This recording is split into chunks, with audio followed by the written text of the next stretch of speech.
Roberto Artenero Pizas Ramos na nasaroon ng ating Mr. Chamber para sa pagpili ng pangalawang winning number. Time ready. Time ready.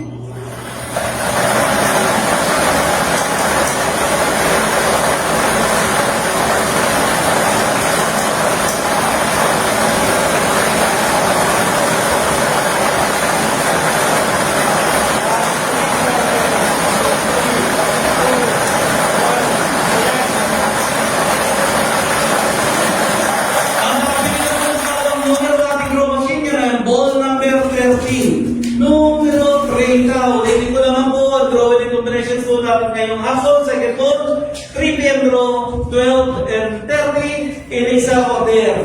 Ulit mo picture mo po ang ating panel at gagas bilang magpapatuloy na nasa natin ng maayos